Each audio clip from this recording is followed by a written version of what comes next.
maybe I should call this quick answers instead of quick answer, because I'm going to tackle 5 issues that people, skeptics, have raised against Christianity. I'm going to try to knock them down quickly in about 5 minutes.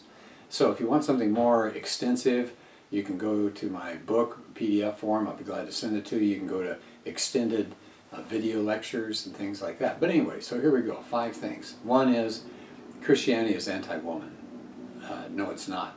Look at how Jesus interacted with women. For example, take the story of Jesus at the well, and he's talking to the Samaritan woman, and he tells her, before he told anybody else, he told her he was the Messiah. He interacted with Mary and Martha. He treated women with respect. You look at Paul's letters, Paul says there's no distinction between male and female. The early church honored women. Women were allowed to learn with men.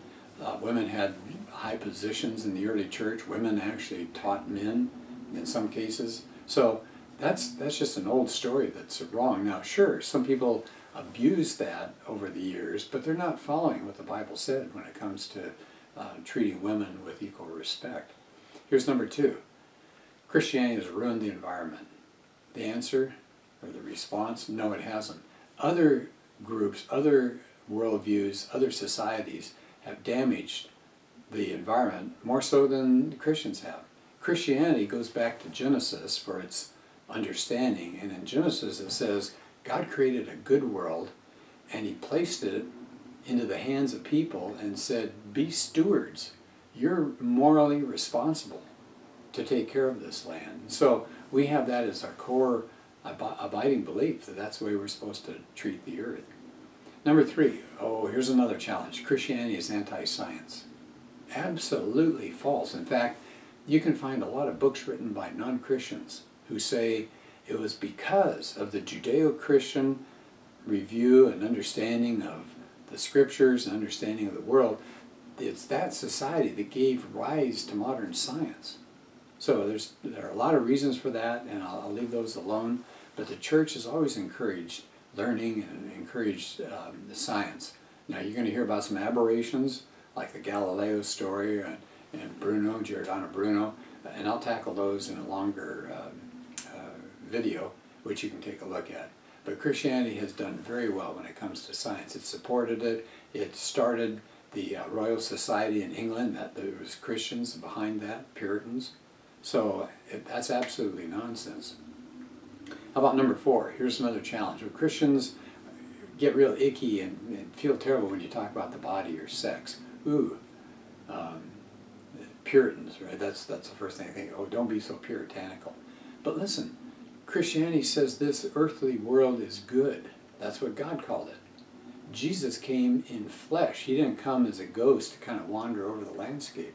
He came in the flesh over and over again.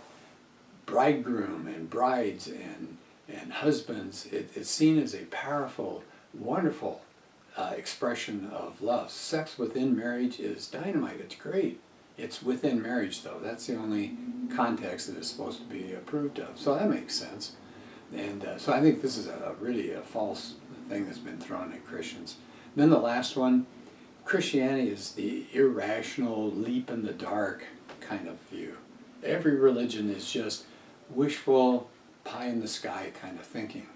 Answer, that's not true. Christianity says evidence first, and then you put your faith. Let's use the word trust, because that's the word that's being used. So evidence, you see it, you think about it, and it leads to trust. We see that in the Old Testament. It says the Jews saw what God did during the plagues and all, and the Red Sea, and they put their trust in the Lord. So we see that in the New Testament as well. Jesus heals a paralytic, says your sins are forgiven. He says that first, and he says, so that you may know and believe that I'm the Son of God. Then he says, rise and walk. So he offers them physical proof. So over and over again, Christianity is not an irrational leap and just a hope. It's based on trust, something you trust. So these are, obviously these are fast. I've zipped through 5 of them. Please go online and take some time to think about these. But I hope it at least lets you know that there's a story out there that needs to be challenged. And Christianity does very well if it's approached and considered faithfully and honestly.